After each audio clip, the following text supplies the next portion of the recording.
Thank you, Corey. I'm making sure they put that in the strap under my name from now on. Good evening and welcome to the show. I'm Caleb Bond, filling in for Andrew Bolt. Well, here's what's coming up on the show tonight. Airbus Albo is back. Prime Minister Anthony Albanese announces a major visit to China. Indigenous Yes leaders have broken their silence after the Voice defeat, and I warn you, their demands are growing by the day. Israel has ramped up airstrikes on Gaza, warning a planned ground invasion is inevitable. And we'll head to London, where the BBC has made a shock admission. I'll tell you about a secret plot to indoctrinate viewers with a militant, woke agenda. Not that it's all that secret, but at least they've admitted it.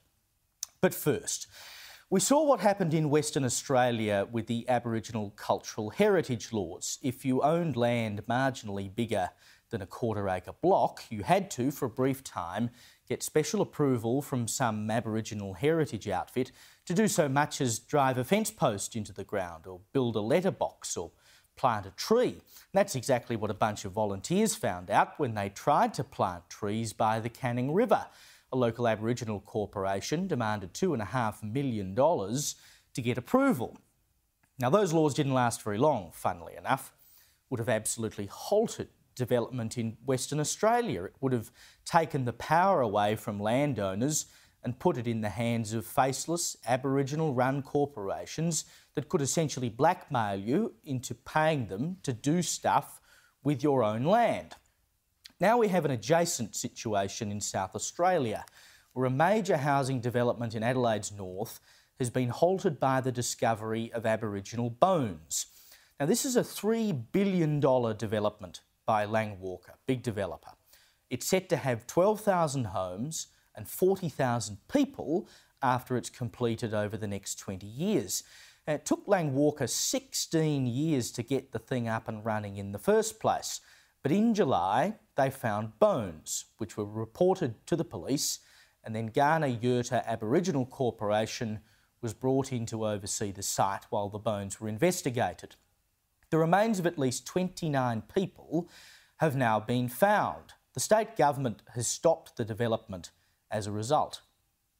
Thankfully, the Minister for Aboriginal Affairs and the Attorney General in South Australia has issued effectively a stop work order on that project under the appropriate legislation, and that has now been paused, and the remains have to be removed in a culturally sensitive way. And he has that powers legislatively. Now, that was from Q&A earlier in the month. Aboriginal actress Natasha Wanganeen was also on that episode. She's now become one of the chief agitators against Rivoli. She and others seemingly want to stop development altogether where bones are found. Now, I'll get back to that in a moment, because mark my words, if we stop this development because of the discovery of Aboriginal bones, it will have huge ramifications for all future developments in this country. This is what Ms Wanganeen said to SA Premier Peter Malinauskas on Q&A. Well, right now, my people are getting dug up out at Rivoli, and I know you know about this, Peter, right? How can I be proud of you digging up my people out there? There's over 300 plus bodies out there. And in the last couple of months, 31 of my ancestors, and my family's here in the audience too, that's their ancestors as well, have been pulled out the ground. It is very disrespectful, and I can't respect a government that won't respect over 65,000 years of my culture. The movement to end this project and leave the land alone has started gaining momentum. Ghana elders have called for groundworks to stop and asked why anyone would want to live on a burial site. Then there was a protest at the Rivoli site on Saturday, calling for the development to stop altogether. There are renewed calls for construction to come to a complete halt at the Rivoli housing estate north of the city. 29 sets of ancient Aboriginal remains have been uncovered, and protesters say no further work should be allowed.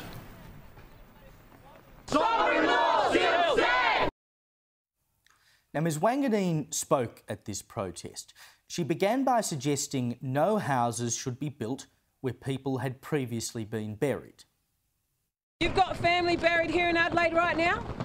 What would you do if I went out there with a shovel and started digging them up and bagging them up and telling you, sorry, I want to put my house there? Would you be okay with that? No. Now, if you plan to build a housing estate on top of a marked existing cemetery that we can see on a map and is run by a cemetery authority, then yes, you'd have an argument. It's not generally good practice to build on top of places we understand to be burial sites. But the issue here isn't that it wasn't known to be a burial site. You know, it was an inadvertent discovery and the developers did the right thing in alerting the police. If we're to say, well, if your land turns out to be a burial site, you can no longer develop it or do anything with it, then why would anyone take the risk of buying land and investing money in development? It would essentially render your investment a dead asset, pardon the pun. Why would you bother? And we're already pressed enough for housing as it is.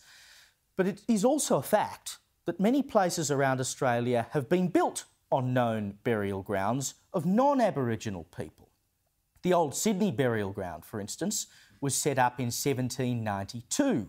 Today, the Sydney Town Hall and parts of the Town Hall railway station sit on that land. They were still finding graves there in the 70s, and even more recently.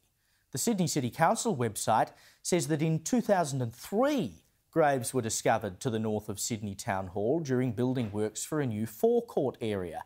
Then, in September 2007, with new building works about to commence, evidence of grave sites was again uncovered beneath the lower town hall.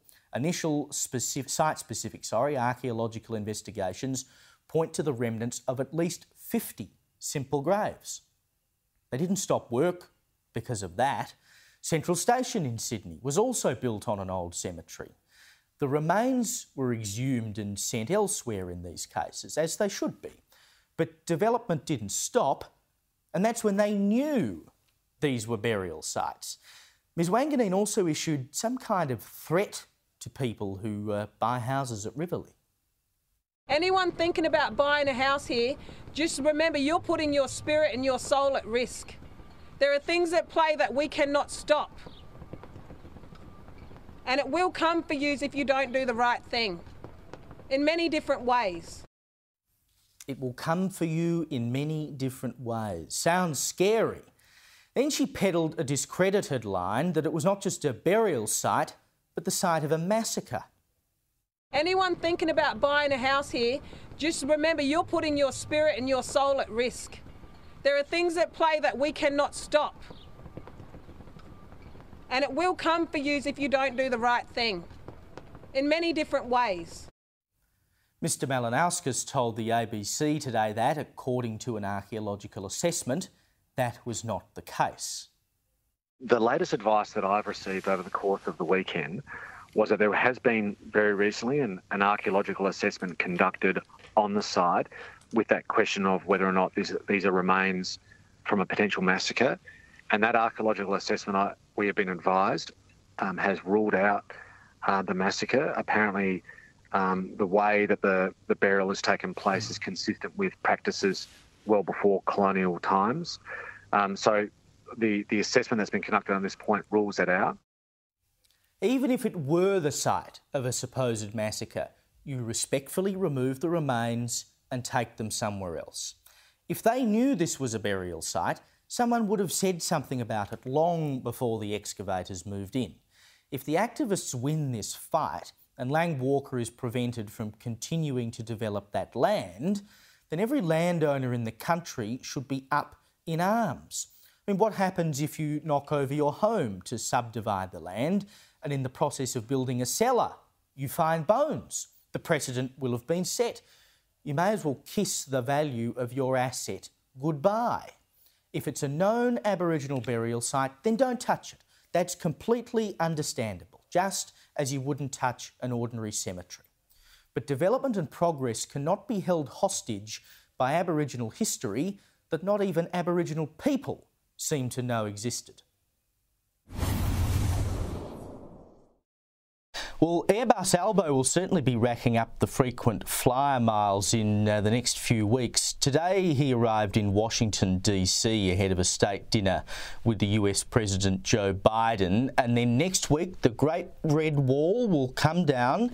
The Prime Minister will make a trip to China, which is obviously a major development after years of crippling tariffs on a number of industries. Well, joining me now is Shadow Minister for Trade and Tourism, Kevin Hogan. Kevin, welcome. The PM has promised a review of these trade tariffs on Australian wine during his meeting with President Xi. Barley tariffs were scrapped earlier this year. Wine still remains, and China seems open to moving on that. But you still have other tariffs as well on lobster and beef. How important is it for the Prime Minister to get moving on this stuff while he's in China? Well, look, really important that we have movement on this, Caleb. I mean, to go back to the barley and the wine case that you just mentioned, so these were, we believe, illegal and punitive tariffs put on our goods by China. We, when we were in government, started the appeal process through the World Trade Organisation. So the World Trade Organisation, we believe, is about to make its ruling on the wine tariff that they've put on us. Now, we believe that the World Trade Organisation will find in our favour. So, look, in that case, I do support the government by suspending the WTO process. Let China do their internal review to get access back for our wine. Very important. $1 billion a year those wine exports were worth to us, so we want them back. And as you quite rightly point out, still have lobsters and crayfish that don't have access from another reason they're not importing it. And there's beef exporters the same still. Well, just take a look at this. This is Albanese yesterday talking about the importance of this trip to stabilise relations. This will be an important visit. It is important that we stabilise our relationship with China. That is in the interests of Australia and China, and it is indeed in the interests of the world that we have stable relations, and that is what this visit will represent. A win-win. Australia gets to export our wine. Importantly, China gets to receive this amazing product. Now, look, I agree. Stable relations are a good thing. China is a major trading partner and we ought to have a reasonable relationship with them. But forgive me for being cynical here. You know, in the last couple of weeks, we saw, of course, the return of Cheng Lei, so that was a win for Australia. Now we're talking about wine tariffs coming off, so that's a win for Australia. But then very quietly on Friday, the Prime Minister releases a 4-month-old report into the Port of Darwin and says that it will remain in Chinese hands. Relations, good relations are fine. We ought to have them. But at what point in this give and take do we end up, and I think this is the case with the Port of Darwin, do we end up ceding too much ground to China and allowing them to continue to have control on a major strategic asset, which they really shouldn't have, should still be in Australian hands, in the hopes that we can get something better out of them elsewhere, like wine or the return of Cheng Lei? Like, are we really that much better off by ceding these things to them? Well, look, you raise a good point, Caleb, and to go wider than the Port of Darwin, I mean, I think the Chinese have been asking us that we have the Foreign Investment Review Board, which will review and have a look at any foreign investment that's been made in this country, whether it's in the national interest that that happen. And I know the Chinese obviously want us to review that and look at that because they think that's too strict. But, you know, I think that we need to be very careful with this because let's not forget either, Caleb, these tariffs that were put on both barley and wine were illegal. I think China have toned down what was called the wolf warrior diplomacy. They were trying, I believe, to use trade coercively. And this isn't just an Australia-China thing. This has been a China and many other country issue where China have used trade, I think, coercively to try and make a point. So, look, I think in the upside of this, Caleb, I think the WTO process has worked. I think the fact that China have reviewed both of these, and we hope, and it's good for our wine exporters for this to be dropped, I think the WTO process has worked, which has been a good thing. You know, I've been banging on about this for for quite a while, but when all these trade sanctions were put upon us in Australia, the countries that benefited the most out of it were the US, the UK, Canada, New Zealand, because their exports of the products that we couldn't export anymore went through the roof, and I'm not sure that they've ever quite acknowledged that to us. But speaking of which, you've got Albanese going over to the US, or he's in the US now, to meet with US President Joe Biden on a state visit, and you'll have, AUKUS, Israel, Ukraine will all be the main areas of discussion. And Albanese is also set to urge Biden to remain focused on the Indo-Pacific region as a counterbalance to China. Here's Albo talking about the importance of our relationship with the US. The United States relationship with Australia is our most important. The first pillar, of course, is our defence relationship, making sure that the AUKUS arrangements are put in place, and talking with Congress and Senate about the legislation that's required to turn this vision into a practical reality. It will be a very important visit that comes at a turbulent time for the world. But the good thing about Australia and the United States is the strength of the relationship means it provides that stability, that security, and that comfort with each other that comes from our common values. I mean, this kind of debt diplomacy that China carries out through the Pacific region, we as a nation on our own don't have the kind of money to counter that. It relies on the help of countries like the UK and the US, and it's important for them to get involved in this sort of tug of war in terms of power in the Pacific region, because if you let China have too much power here, that has ongoing ramifications for the rest of the West, right? Look, absolutely, Caleb. And look, two things we did as a previous government as well. When you look at AUKUS, obviously initiated by the previous government, and let's not forget the Quad, which is the arrangement obviously between India, Australia and Japan and the US. So that's a very important relationship as well. So national security is the most important thing any government can do. Both those initiatives initiated by us as a previous government. So important, great counterbalance obviously for geopolitical tensions rising in the region for the reasons that you've just mentioned. But then to flip it back though to Caleb, while national security is important, AUKUS and the Quad really important. Trade on the other side, even when our situation with China, with government-to-government relations wasn't the best, the fact that we still have this trading relationship and there's people-to-people and business-to-business relationships is a positive thing. And I think that's helped too through the WTO as well to mean that we've had some results there from China stepping back from some of this wolf warrior diplomacy. Just moving on to a separate issue for a moment, Kevin. The peak body behind the No campaign for the Indigenous Voice to Parliament, Advance Australia, they're obviously moving on from that now. That's all done, but their next target is going to be Labor's misinformation laws, because they're claiming that it'll be used as an attempt to silence conservative voices. I mean, I think it goes further than that. It's not just about censoring conservative voices, it's about censoring anyone at any time that they feel the need to, whether they be a conservative or otherwise. If you say something that the government decides is outside of the realms of what it likes, and that could be any government, mind you, it could be a coalition government or it could be a Labor government. Whoever's in power has the ability to control this kind of thing. If we set that precedent with a government-owned body or controlled body like ACMA to be able to tell you what you can and can't say on social media, I mean, we go down a very dark road. Look, this comes back to one of the greatest things we have in our community and our country is freedom of speech. And this legislation, with no exaggeration, is threatening that. And to go back to the No campaign or to the referendum you just mentioned, you would have seen the Prime Minister that night when he gave his media, when he answered questions from the media that Saturday night, he actually had a bit of a spray at the media that night.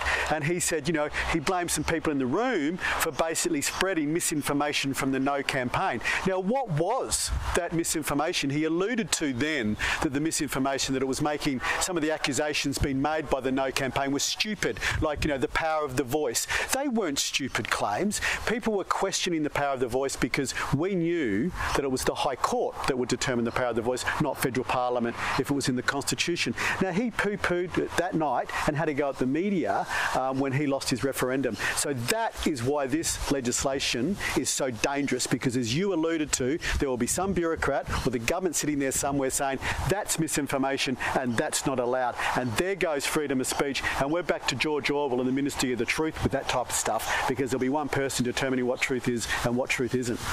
Kevin Hogan, thank you for joining me. Thank you. Well, to discuss these matters a little further, I want to bring in now the Australian's foreign editor, Greg Sheridan. Greg, welcome. You've got Albanese meeting with two world powers within a fortnight. There's this line that's been running a bit today that he perhaps ought not to go and focus on issues at home. What do you make of that? No, I think it's right that he goes. I mean, you know, a Prime Minister meeting the President of the United States and the President of China, that's pretty central to his job description. My criticism is entirely different. I think he has no credibility in Washington because the Albanese government has decided to do nothing at all on defence. It has cut the expenditure that was going to be delivered under the Morrison government's forward estimates, and it has just released the most shockingly embarrassing Defence Department annual report, which showed that it didn't even spend $600 or $700 million of its allocated budget because all the programs are in such a state of paralysis.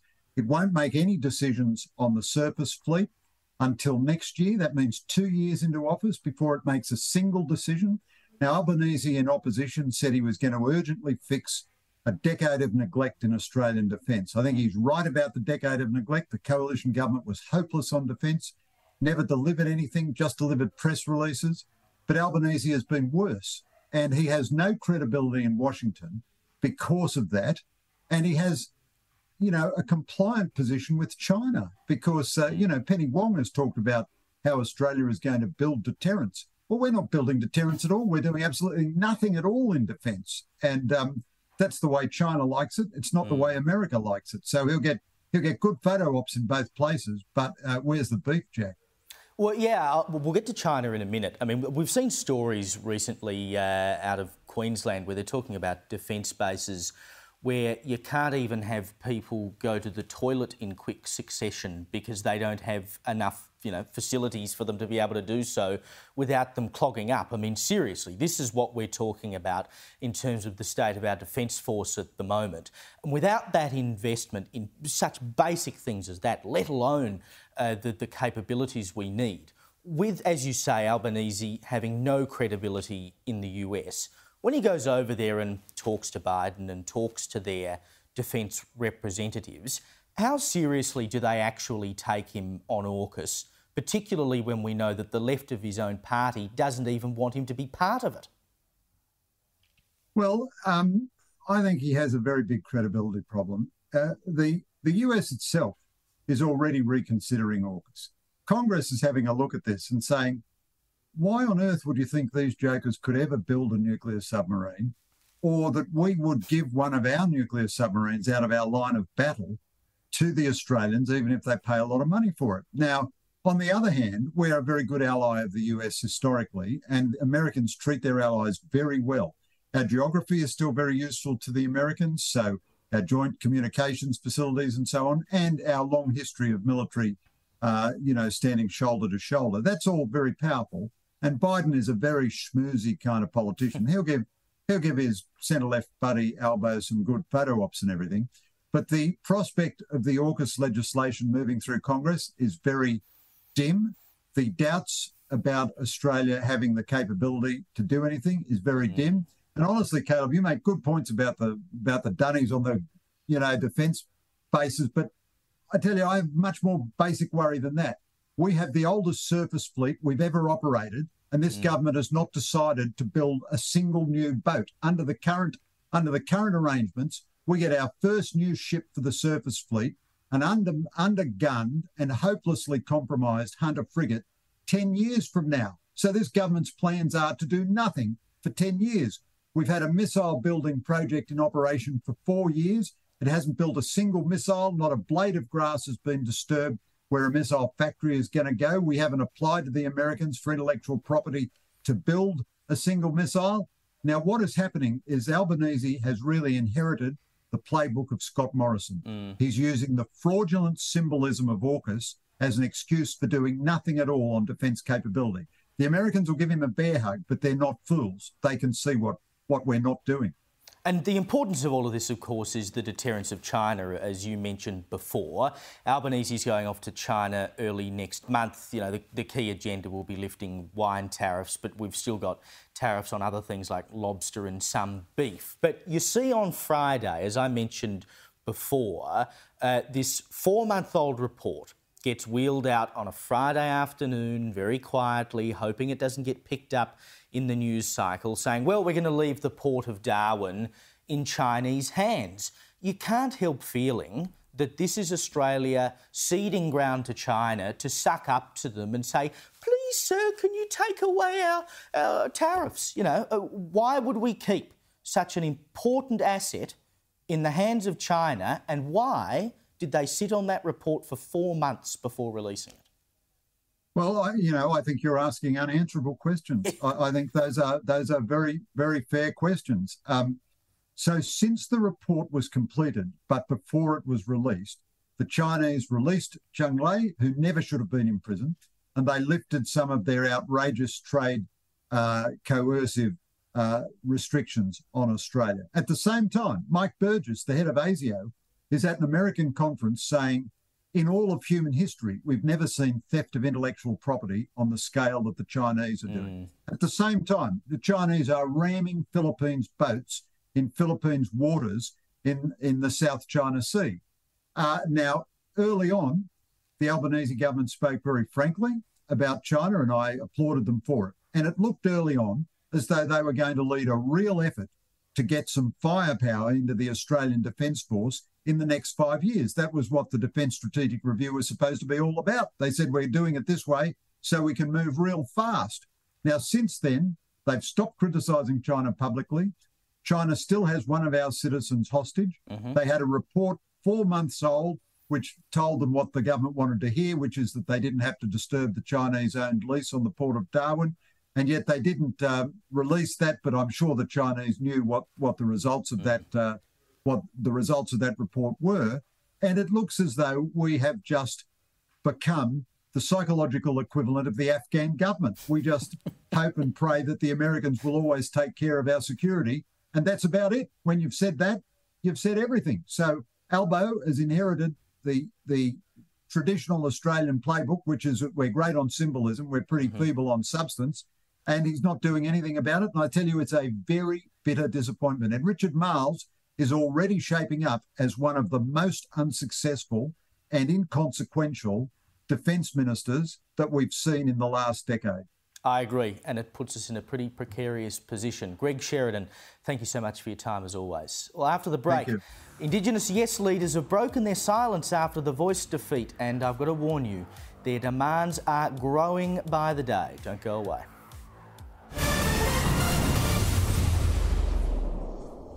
Welcome back. Caleb Bond in for Bolt tonight. Well, it was a great running of the Caulfield Cup on the weekend, with Mark Zara winning aboard without a fight. Spring Carnival is well and truly in full swing. Not that I had much luck on the punt this weekend, it has to be said. That's why I've had to come back into work today. But like clockwork, the nutjob anti-racing protesters rocked up out the front of Caulfield Station to yell and shout at people. And their spokesman told Channel 7 how great it was to see so many young people turning their noses up at racing. Let me know what you see here. As spectators streamed in, they were greeted by a voiceover hard to ignore. And we're seeing a lot of young people turning away from racing. We think that's a great sign. But inside, those echoes were drowned out by a crowd of around 25,000. Protesters were confident younger generations would boycott the Spring Racing Carnival this year, but trackside it's a different story, packed full of spectators in their teens and early 20s. 6 sad sack protesters on the outside, 25,000 people on the inside, the largest Caulfield Cup crowd since COVID, and a heavy proportion of them were young people. I mean, when will these dopes realise that no one is buying their nonsense? The Everest had 45,000 people a week ago, most of them young. I mean, if you can't even mobilise enough people to fill a Tarago, then just admit defeat and give it up. And they had about 3 protesters at the Grand National Steeplechase in Ballarat this year. And they're meant to hate jumps racing even more. And I know I bang on about this, but Victoria is the only place in the country that still has jumps racing. It's going from strength to strength there, and we can't lose that, or these people will come for all of racing. I know it breaks these people's hearts, but we love horses and we love racing. This is one of the greatest times of the year in Australian sport, and long may it remain that way. Lots to get through tonight with my panel, former Victorian Liberal Party President Michael Kroger and former Labor Senator Stephen Conroy. Stephen, I mean, seriously, you're both in Melbourne. This is such a great time of the year for Melbourne. 6 protesters. Can't they do any better? Well, look, it is a great time of year to be in Melbourne, the Spring Carnival, Cup Week. I'm looking forward to hopefully getting to a couple of the races in Cup Week. I think it's a great time of year, great festivity, and you can see the amount of support that I'm sure there's going to be record crowds again as we come out of COVID. But I mean, you talk about those numbers for Caulfield and Randwick, I think. You see crowds regularly that week of over 100,000, and they're just jam-packed with young people. And we'll get that, you know, probably 2 or 3 times in that Cup Week. So, you know, if anyone's got the numbers here, it's the people are going and having a great time. Well, exactly. I know you don't mind going to the races, Michael, and I just find all of this so emblematic of, you know, when we give in to these wokesters. You've got 6 people on the outside, 25,000 people on the inside. It once again proves that this vocal minority we so often listen to and, oh, we've got to pander to, they're nobody.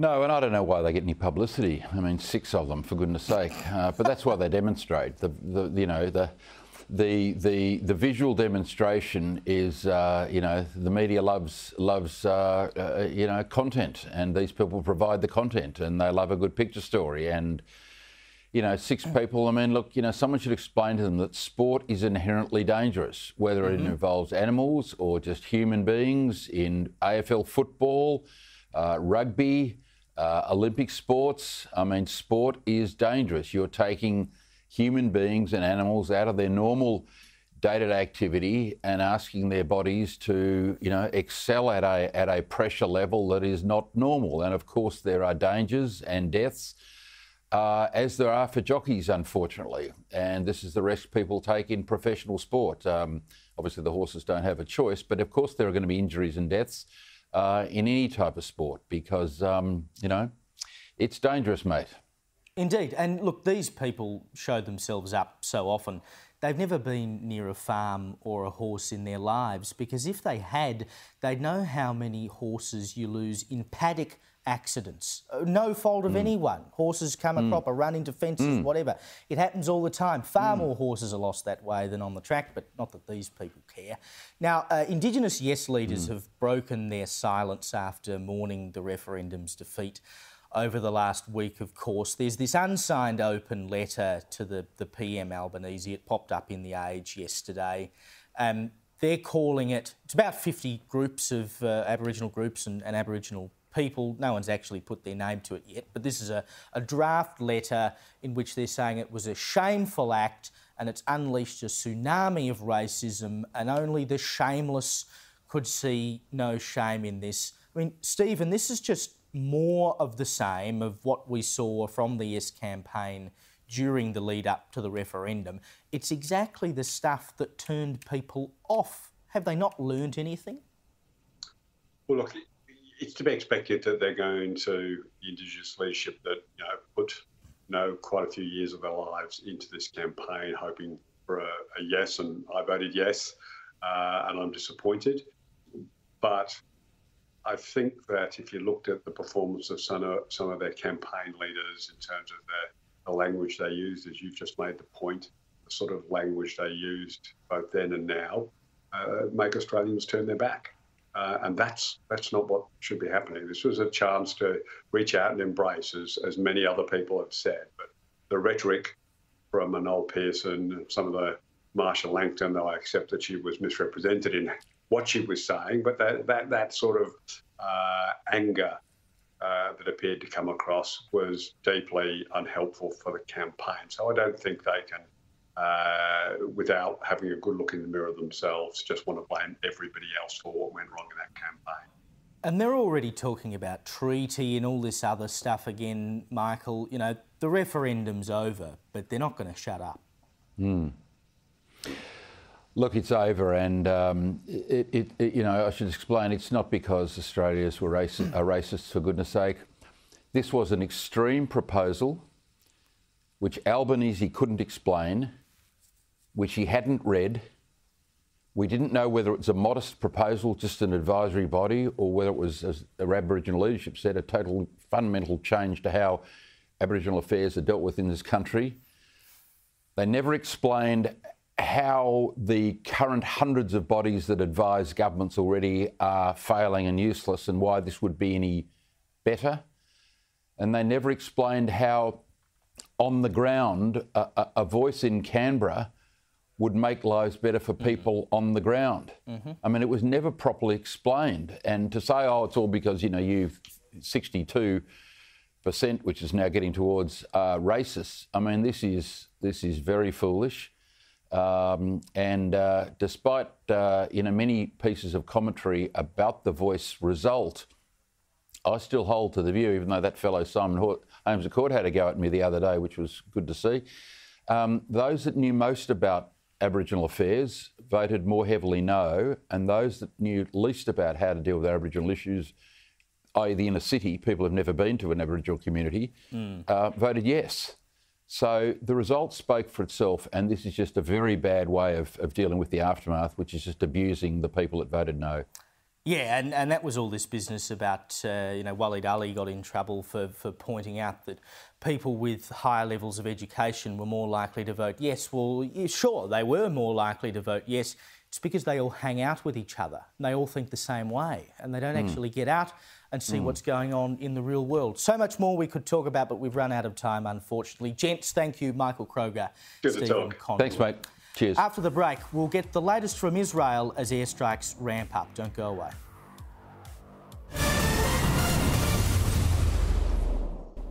Welcome back. Caleb Bond in for Andrew Bolt tonight. Well, to the war in the Middle East, overnight Israel ramped up precision airstrikes on northern parts of the Gaza Strip, warning a ground invasion of Gaza is inevitable unless Hamas surrenders unconditionally. Joining us now live from Jerusalem is Israeli journalist and author Ehud Yari. Ehud, welcome to the program. What's the latest on the ground? Well, I think that the Israelis are going to keep up the pressure from the air, sometimes with using precise artillery and ground-to-ground short-range missiles.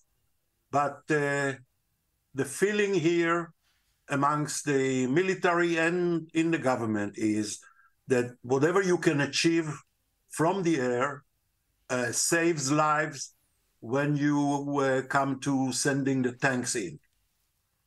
When might those tanks be sent in? I mean, we were first talking about ground invasion a week ago. Then, of course, you had last week Joe Biden visited, Rishi Sunak visited. I don't think you could have really done it while they were there. So it's been delayed a little longer than perhaps we expected. When might that ground invasion begin? Absolutely no hurry. Absolutely no hurry. I think that if people are sitting with their stopwatch, waiting for the tanks to roll in, they are wrong. And let me explain why briefly. I think that the Israeli military is capable of reaching the center of Gaza, Palestine Square, as they call it, maybe in 5 hours. They are capable of doing that. Mm-hmm. And then they sit on top of a network of 200 kilometers of tunnels. We are not going to send our soldiers to fight inside the tunnels. We are going to use other ways. But that means that we are looking at a fairly long stay inside Gaza with constant skirmishes, etc. So as long as we have good intelligence for the Air Force to strike, let the Air Force do their job. They are doing it in a really impressive manner and save the lives of our soldiers and Gaza civilians. Mm. Well, we had over the weekend a convoy of 17 aid trucks arrived in Gaza as, of course, the Hamas-run territory was facing catastrophic shortages. And then after that, Hamas released 2 American hostages, Judith and Natalie Ranan, on Friday night.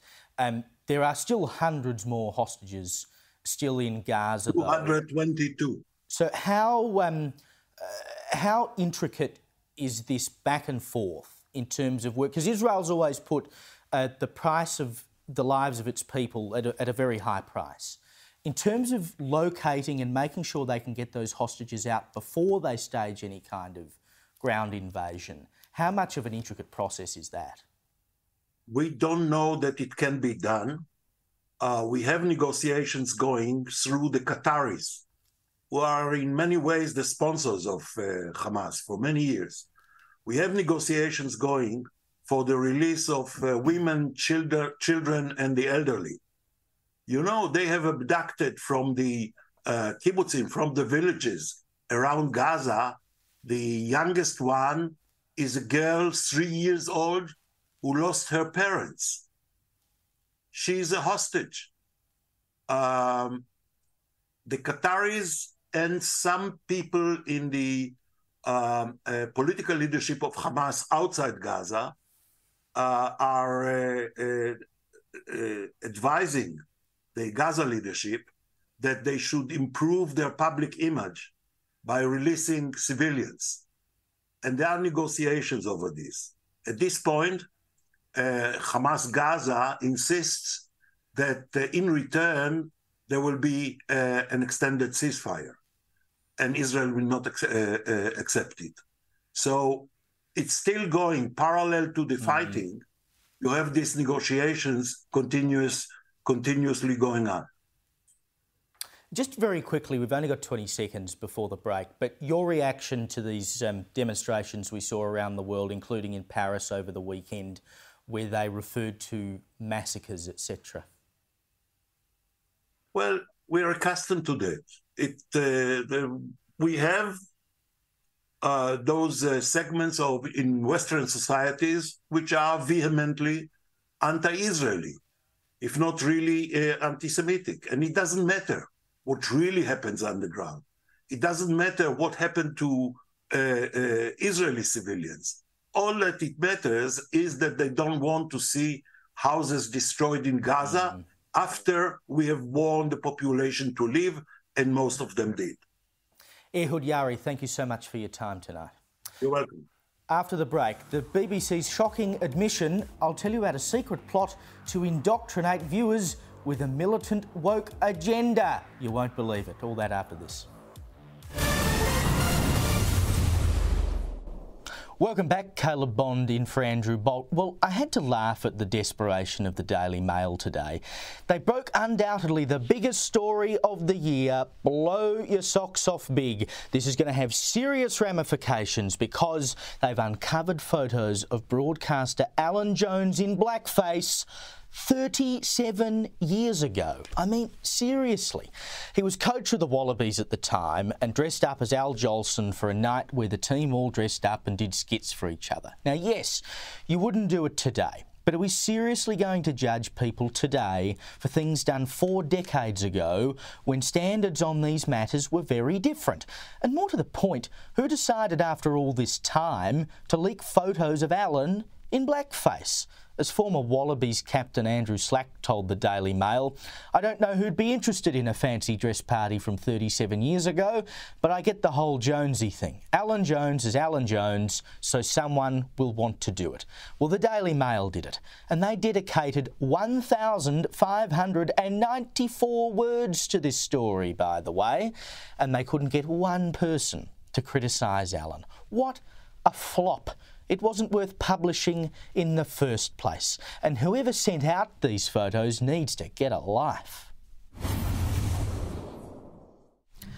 Well, let's head to London now, where the BBC has admitted one of its writers has a secret plot to indoctrinate viewers with her militant woke agenda. Joining me now is commentator Esther Kraku. Esther, welcome. I mean, the ABC has been accused of skewing its talent development projects towards woke writers and creators. They've got this thing called Drama Room, which is a one-year talent development scheme.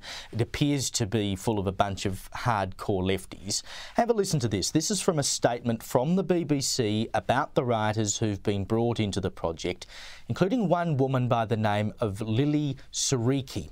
The statement reads, quote, "She's addicted to cuteness and social justice and hopes that by finding the recipe for irresistibly adorable characters, she'll be able to indoctrinate many unsuspecting viewers with her militant woke agenda." I mean, it sounds like a joke, but they've said the quiet part out loud here, Esther. Yes, and unfortunately for them, most viewers are now not unsuspecting, because this is exactly what we expect from the BBC. And you can see this sort of agenda filtering into many companies now, because they hire young graduates who have this worldview that they feel the need to then preach to everyone else as if they know so much better than the rest of us. I mean, this particular writer, she wrote a sort of a period drama, English drama, where she had, and I kid you not, a gynecologist with autism, who was apparently very blunt, and a mixed-race mulatto with explosive ADHD. So that's her way of, progressing whatever cause she has in mind. But the reality is, this is what we've come to expect of the BBC. And the frustration isn't the fact that they feature these sorts of writers, or they're skewing this politically left. It's the fact that we have to pay for it. Most people wouldn't care what they sort of broadcast if we weren't forced to pay for it. We didn't receive annoying letters every few months about how we're going to go to prison if we don't pay the license fee. Why can't the BBC just go back to making, great British comedy again? They make good documentaries. There's a lot of good stuff comes out of the BBC, but it feels a bit like, our ABC over here, the Australian Broadcasting Corporation, is much the same. I mean, I watch some of the stuff they produce, particularly drama, and it is just so droll and uninteresting, and the acting's pretty ordinary, and they always have to insert some woke storyline about, I don't know, they've got a son who's gay, or someone's transgender. Like, it feels like they're doing it for tokenism, to the point that it is so obviously tokenism that you don't want to watch it. Like, it's not even a good storyline. It's just there for the point of having it there. They're sacrificing art at the altar of this nonsense. And unfortunately, we all see through it. And the problem is the kinds of people that they filter through these talent development programs, not even the fact that they hold those views. If you really want to be diverse, true diversity is diversity of thought, not how many, mixed race, one-legged transgender Muslims you can get squeeze into a series.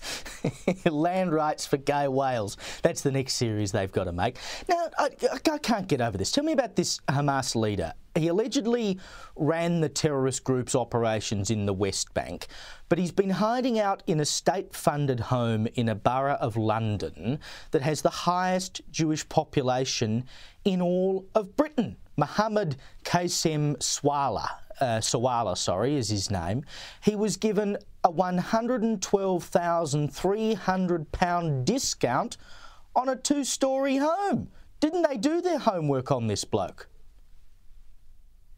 Well, clearly not. So this person immigrated to Britain on a relative's passport and was granted British citizenship back in, I think, 2002. So this was, well over 2 decades before, Hamas was designated as a terrorist organization here in Britain. But he should have been on security or intelligence agencies' radar because he was responsible for running Hamas sort of anti-Israeli activities in the West Bank. And the problem is what it says about British society more widely, and actually how lax we've been about various security threats and the kinds of people that we let into the country that hold views that are not congruent with British values.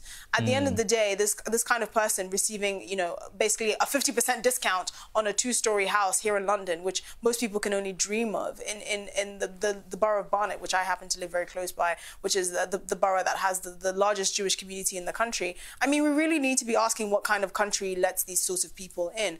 That's not to say that anyone who has concerns or is for a 2-state solution is aligned with this person. But clearly we have a problem with people with very extreme views that don't align with British values settling in this country with impunity and, with the help of the taxpayer who's struggling themselves. It completely beggars belief, and it's infuriating many members of the public for good reason. And rightly so. It's basically inviting poison into the country. Esther Kraku, such a pleasure. Thank you for your time. Well, that's it from me. I'll be back tomorrow night at 10 p.m. for the late debate. Andrew will be back tomorrow at 7 p.m. But up next, Chris Kenny Tonight.